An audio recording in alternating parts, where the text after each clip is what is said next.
मरचू जंगल से लकड़ियां काटकर बाजार में बेचने गया, लेकिन उसे लकड़ियों के अच्छे दाम नहीं मिले। इस पर मरचू ने कहा, अरे भैया, इतने कम पैसे? इन पैसों में तो 2 वक्त का खाना भी नहीं मिलेगा। आप मुझे बहुत ही कम पैसे देते हैं। मैं इतनी मेहनत से लकड़ियां काट कर आता हूँ, लेकिन उनके पैसे मुझे बहुत कम मिलते हैं। भैया, तुम्हारी लकड़ियां होती ही इतनी कमजोर हैं कि मैं इससे ज्यादा पैसे नहीं दे सकता। तुम्हारी लकड़ियों के बस इतने ही पैसे बनते हैं। अरे भैया, कुछ ज्यादा कर दो ना। वो क्या है ना कि इन पैसों का तो कुछ भी नहीं आता। मैं अपनी जिंदगी कैसे गुजारूंगा? भैया, तुम जाकर अच्छी लकड़ियां लाओ, तभी इन लकड़ियों का अच्छा दाम मिल पाएगा, वरना इन लकड़ियों का तो यही दाम है। ये सुनकर मरचू बहुत ज्यादा परेशान हो गया और पैसे लेकर किराने की दुकान से सामान खरीदकर घर आ गया। घर पहुंचते ही मरचू की पत्नी सीता ने कहा, अरे जी, सामान ले आए आप? हाँ जी, सामान ले आया हूँ। सीता के चेहरे पर खुशी छा जाती है, लेकिन जब उसने सामान देखा, जी, इसमें तो बहुत थोड़ा सामान है। हाँ सीता, मुझे पता है कि यह सामान बहुत थोड़ा है, लेकिन मैं क्या करूं? मेरे पास जितने पैसे थे, मैं उतने का ही सामान लेकर आ गया हूँ। इस तरह हमारा गुजारा कैसे हो पाएगा जी? आपको तो पता ही है कि हम कितनी मुश्किलों से गुजारा करते हैं। हाँ, मुझे पता है, लेकिन मैं कर भी क्या सकता हूँ?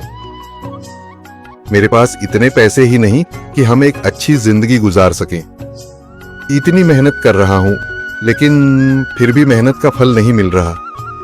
इतनी मेहनत से अच्छी लकड़ी काट कर आता हूँ, लेकिन मुनासिब दाम नहीं मिलता। मैं तो बहुत परेशान हूँ। क्या करूँ? कहाँ जाऊँ? अरे जी, आप परेशान न हो, आप कोई और काम देख लें। मैंने कई बार काम तलाशने की कोशिश की, पर किसी ने भी मुझे काम नहीं दिया। ये सुनकर सीता भी काफी ज्यादा परेशान हो गई। मरचू से सीता की परेशानी नहीं देखी गई। उसने अपनी पत्नी सीता से कहा, मैं फिर से जंगल की ओर जा रहा हूँ। अरे जी, अभी मत जाइए ना, वैसे भी शाम हो रही है। आप कल चले जाइएगा, अभी मत जाइए। ठीक है, अगर तुम रोक रही हो तो मैं नहीं जाता। मैं कल चला जाऊंगा। इसके बाद मरचू गांव में घूमने के लिए चला गया। तभी उसे एक आदमी मिला और उसने कहा, कहाँ जा रहे हो भैया? और सुनाओ, क्या हाल चाल है? जिंदगी कैसे गुजर रही है? अरे भैया, तुम्हें तो पता है कि लकड़ियां काटकर कैसे गुजारा होता है। हाँ भैया, तुम सही कह रहे हो। और आसपास के जंगलों में अच्छी लकड़ियां भी नहीं है। इसके लिए तो जंगल के अंदर जाना पड़ेगा। पर जंगल के अंदर तो काफी सारे जंगली जानवर होंगे। मुझे बहुत डर लगता है भैया, मैं जंगल में कैसे जाऊंगा? हाँ भैया, जंगली जानवर तो होंगे, लेकिन अच्छी लकड़ियां तो वहीं से ही मिलेंगी। ये सुनकर मरचू बहुत ज्यादा परेशान हो गया, लेकिन वह आदमी बिल्कुल ठीक कह रहा था। जंगल के किनारे की सारी लकड़ियां कट चुकी थीं।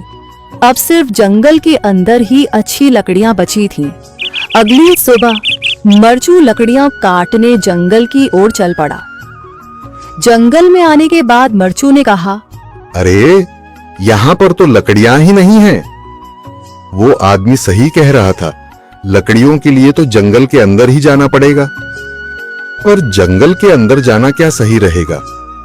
मुझे तो बहुत डर लग रहा है, क्योंकि वहां पर तो काफी सारे जंगली जानवर होंगे जो खतरनाक होंगे। अगर आज मैं जंगल के अंदर नहीं गया तो मैं आज घर पैसे लेकर नहीं जा सकूंगा, और फिर जब पैसे नहीं होंगे तो गुजारा कैसे होगा?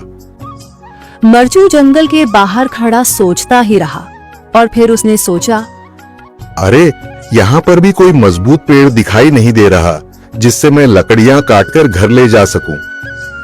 लगता है और अंदर जाना पड़ेगा। यही सोचकर मरचू जंगल के अंदर चला गया। अंदर जाने के बाद उसने इधर उधर पेड़ देखे, पर उसे कोई भी अच्छा पेड़ दिखाई नहीं दिया। यह सोचकर मरचू जंगल के और अंदर चला आया।